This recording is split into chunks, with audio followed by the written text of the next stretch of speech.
A paz do Senhor, meus irmãos, começando o segundo trimestre de 2026, nossa lição vai falar sobre Neemias. Então, nós vamos estudar esse livro durante esses 3 meses. Tem muito aprendizado, muita coisa boa para nós durante esse trimestre. Meu desejo é que o Espírito Santo use nossas vidas, que nos dê do seu conhecimento, da sua sabedoria e assim também a sua didática, para que a gente possa transmitir aos nossos irmãos e assim a igreja ser edificada. Amém? Bom, vamos lá. Isso aqui é uma síntese e eu vou fazer uma síntese da lição número 1, que vem com o tema o chamado que transforma a dor em propósito. Então nós vamos fazer aqui uma análise estrutural, mas também espiritual da liderança de Neemias. Dessa forma, nós vamos conhecer o perfil. Qual é o perfil de Neemias? Primeiro que Neemias é um construtor. Se ele é na realidade um reconstrutor. Se ele é um reconstrutor, então nós temos que observar algumas questões. Primeiro, o seu nome. O seu nome significa o Senhor conforta. E o cargo que ele exercia era um cargo de confiança e segurança. Para alguns, o cargo de Neemias era só servir, como se fosse um garçom. Mas não, nós sabemos que na antiguidade havia muita conspiração, assassinatos de reis e imperadores. Então, existia esse cargo. Ele tanto observava a confecção do alimento, ele também experimentava o alimento antes de chegar à mesa do rei, e ele também servia o rei. Dessa forma, ele tinha uma grande responsabilidade. Também nós temos que observar que o perfil dele vem diante de uma grande obra, vai ser utilizado diante de uma grande obra, a reconstrução das muralhas de Jerusalém, num tempo recorde, 52 dias, nós vamos ver isso na lição. E também a questão, qual é o legado? O autor principal do livro de Neemias, promotor de reformas religiosas, combate à corrupção e restauração da adoração. Alguns teólogos dizem que Neemias não escreveu o livro completo. Eles dizem que parte do livro foi Neemias e parte do livro foi Esdras, e outros dizem que foi algum outro sacerdote. Dessa forma, isso não tem não tem algo que é concreto que nós possamos chegar a uma definição, mas a título de conhecimento, tá bom? E com isso, nós vamos ver que, lendo o livro, nós vamos encontrar várias citações na primeira pessoa. Então, o próprio Neemias falando. Tá? Então, isso é importante a gente saber, tá bom? Eu coloco isso porque pode ser que algum aluno tente refutar, né, algo do tipo, então o irmão já está munido, a irmã já está munido desse conhecimento, amém? Seguindo adiante, nós vamos para o cenário. Qual é o cenário? O cenário é um cenário de contraste. E o contraste envolve dois mundos. O primeiro mundo é Babilônia, mais especificamente a fortaleza de Suzã, e o outro mundo é Jerusalém, um local de miséria e destruição. Primeiramente, a gente tem que observar que o capítulo 1 de Neemias, ele vai trazer informações sobre esses dois mundos. Primeiro, qual é o status da fortaleza de Suzã? É um status de conforto e segurança. Então, Neemias estava inserido nesse contexto. Um cargo importante e também com status, com segurança e muito conforto. Dessa forma, nós temos que saber também que a fortaleza de Suzã era um grande complexo administrativo. Dali saíam as decisões do império. Com isso, esse centro administrativo ele tinha as pessoas mais importantes daquela sociedade, inclusive o rei. Dessa forma, onde está localizado Suzã atualmente? Atualmente, as ruínas de Suzã foram já descobertas pela arqueologia. Existe um sítio arqueológico no Irã, que inclusive está em guerra, e lá foi achado a fortaleza de Suzã. E, com isso, o que era a fortaleza de Suzã? Além de ser um centro administrativo, também ali estava a residência de inverno do Império Persa, ou seja, do imperador. né, o centro administrativo de Xerxes I, ou Artaxerxes, tá bom? E aí, no capítulo 1, ele vai trazer uma informação, ele vai trazer uma informação geográfica, cidade de Suzã, mas também vai falar de Jerusalém. E ele vai vai trazer uma informação que nos situa no tempo. Qual é a definição do tempo aqui? É na questão de o mês de Quisleu. Esse mês de Quisleu envolve o nome de um mês no calendário judaico, tá? Para nós, aqui no calendário gregoriano, é ali entre novembro e dezembro, tá? Os judeus ainda seguem esse calendário, tá? Principalmente os religiosos, tá? Os ortodoxos. Com isso, durante esse mês, era um mês de inverno, era um mês de frio, um mês com muita chuva. Com isso, também, nós vamos ter um significado de Quisleu. Quisleu significa tempo de reconstrução, tempo de confiança. Então, essas são as informações que nós extraímos do capítulo 1 de Neemias. E aí o outro mundo, o outro mundo é Jerusalém. Status, miséria e destruição. O contexto, local da promessa, mas habitada por judeus remanescentes em estado lastimável.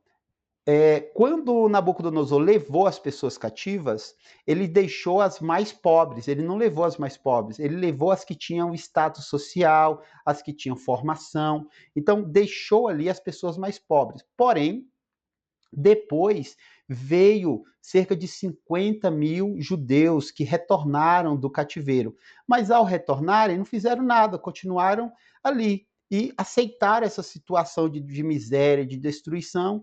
Não tinha uma liderança política nem religiosa forte para conduzi-los, ninguém se habilitou, teve iniciativa, e com isso nós vamos ter esse status de miséria e destruição.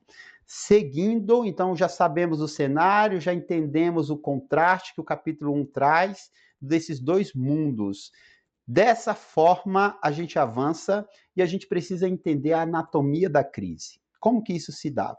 O relato de Anani revelou mais do que pedras caídas, revelou uma quebra de identidade. Deixa eu tirar aqui, pronto, de identidade.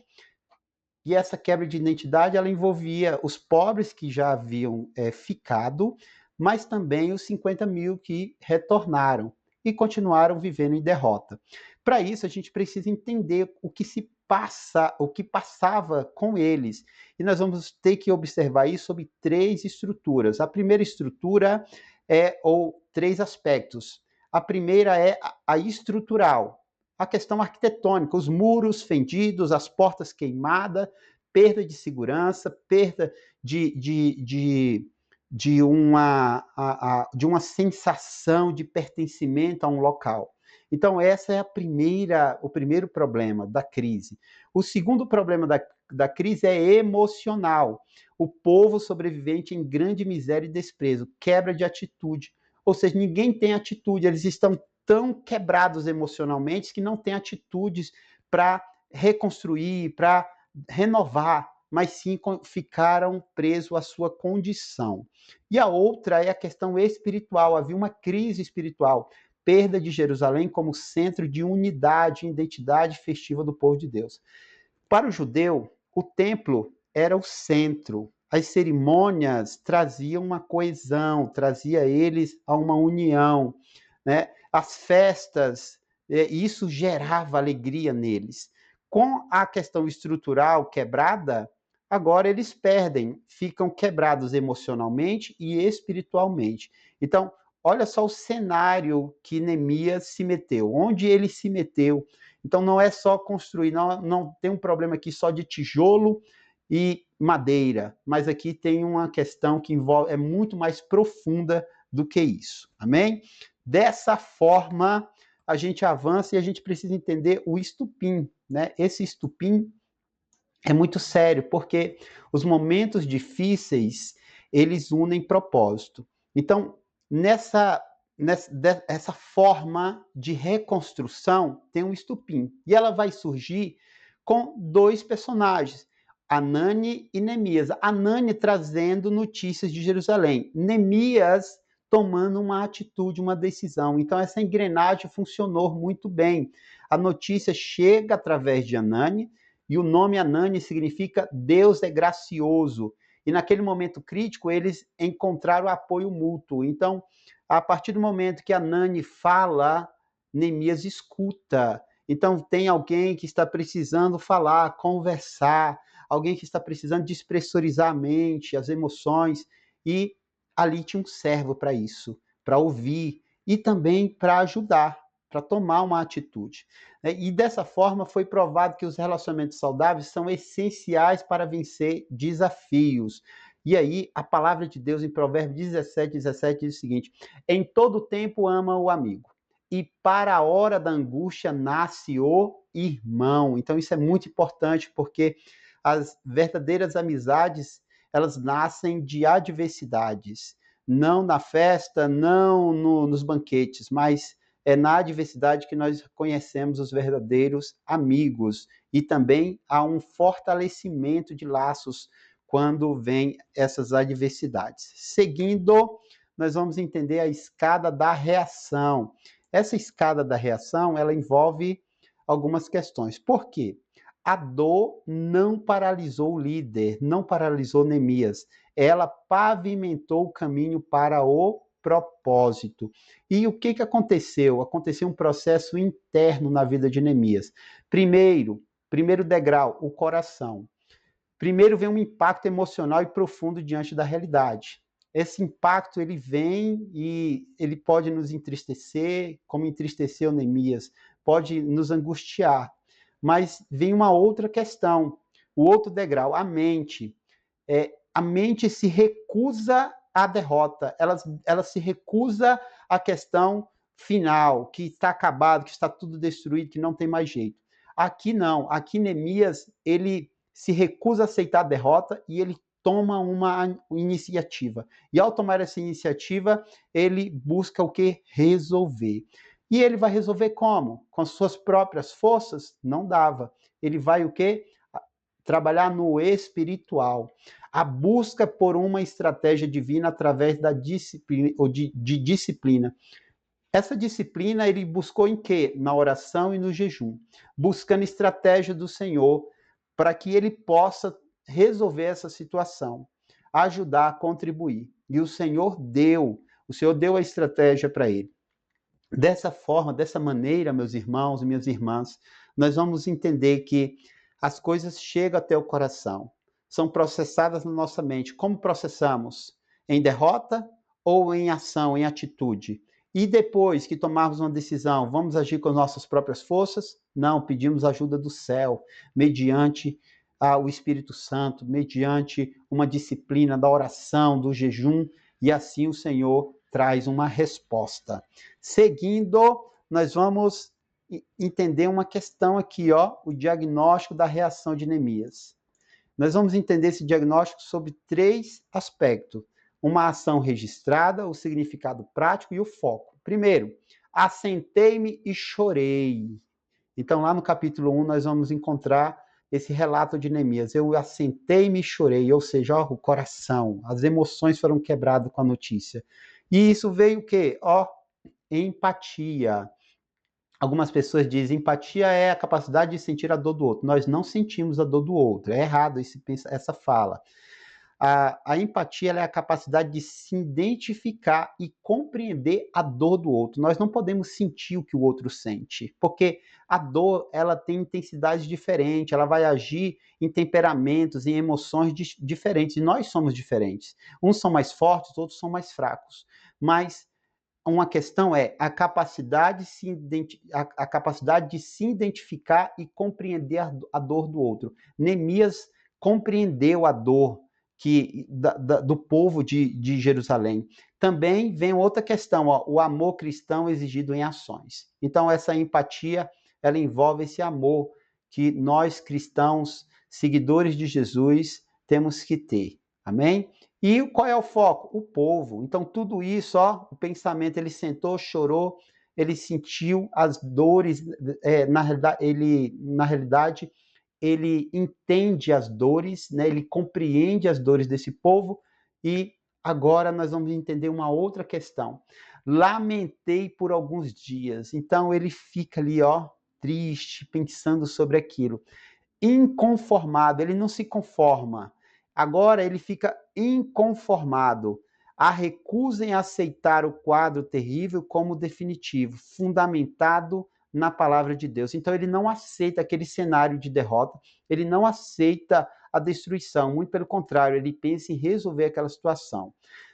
E aí nós vamos ter uma outra questão: estive jejuando e orando. Qual é a estratégia? Vai buscar onde? Vai buscar na disciplina da oração e do jejum. Um hábito perseverante para atrair a atenção de Deus. Acreditar na promessa de restauração. E o foco é a solução. Então, se eu tenho lá no início o coração, meus sentimentos, eu vou ter também a questão da mente. Isso vai se dar um processo de sofrimento, mas um processo também de não se conformar. E depois buscar a solução. E essa solução ele buscou nessa disciplina chamada oração e jejum. Seguindo, nós vamos para a dinâmica de cima para baixo. Como que é isso? Olha só. Neemias não agiu horizontalmente, antes de se conectar verticalmente. Então, como é que ele fez? Ele faz o seguinte, ele recebe sim uma notícia, e ele agora vai transformar isso em quê? Ele vai buscar uma direção. Direção para quê? Direcionou sua dor aos céus perante o Deus dos céus. Então, ele leva isso aos céus, em súplica, em jejum, em oração. E depois, a resposta: aguardou o tempo de Deus e o discernimento de compreender, o discernimento de proceder, de tomar uma atitude. E o 3, a execução. Agiu no mundo material debaixo da estrita vontade e permissão de Deus. Então ele não correu direto lá no imperador, no rei. Não, ele foi buscar no Senhor uma estratégia. E com isso, nós vamos ter uma questão. Se ele tivesse agido ali, na ação física, as setinhas na horizontal, tanto de um lado como de outro. Se ele tivesse agido na ação física e ação confiando em si próprio, talvez ele não teria êxito.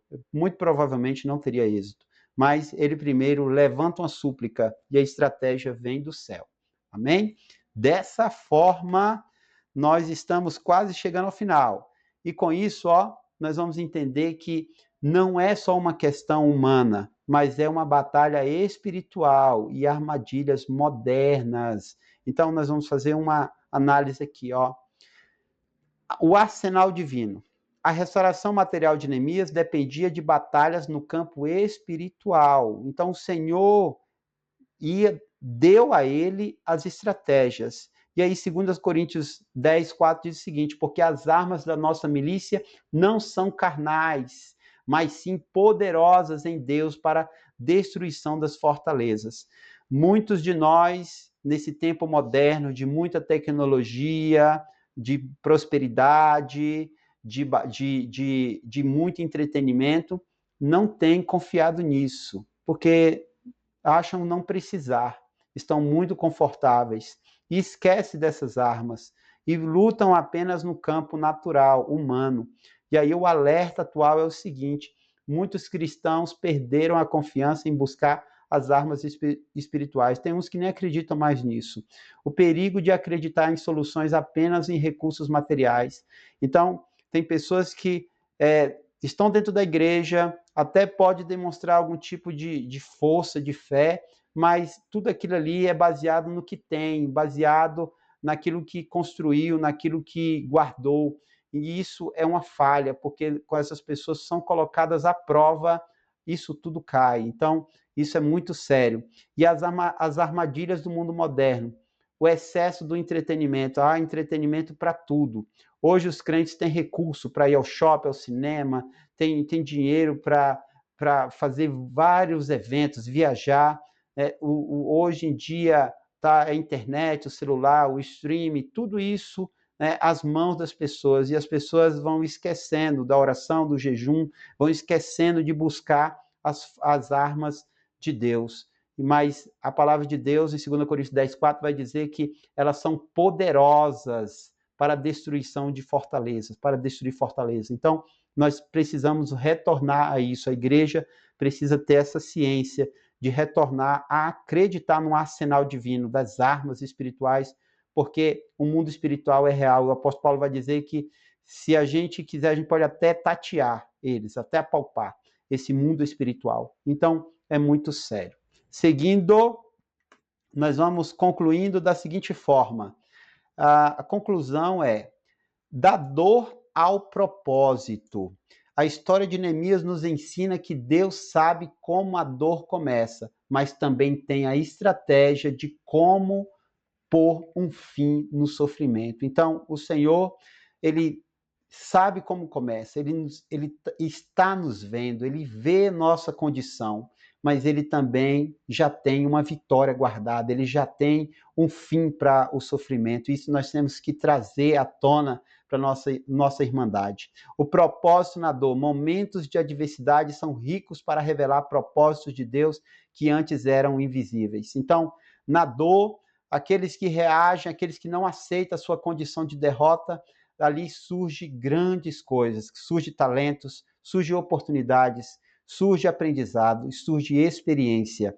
A elevação, as crises bem administradas em Deus nos movem de uma posição comum para realidades de destaque. Depois da batalha, me coroará. Deus me coroará. Então, essa é uma certeza que nós temos que ter, que depois da batalha há uma elevação. O Senhor, ele nos coloca em lugares altos, lugares de príncipes e de princesas.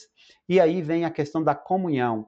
Tempos trabalhosos revelam os verdadeiros amigos, como Anani, e fortalece nossa dependência total de Deus. Então, diante das adversidades, nós temos uma oportunidade de se chegar mais ao Senhor, nós temos a oportunidade de nos conectarmos mais à Irmandade, e com isso fortalecemos os laços. E o Senhor garante a vitória ao final.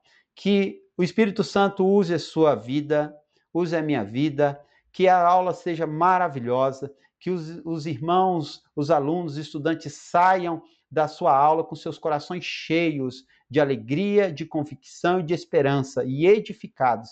Esses são os votos, e eu desejo uma boa aula mediante o Santo Espírito. Deus abençoe, meus irmãos. A paz do Senhor.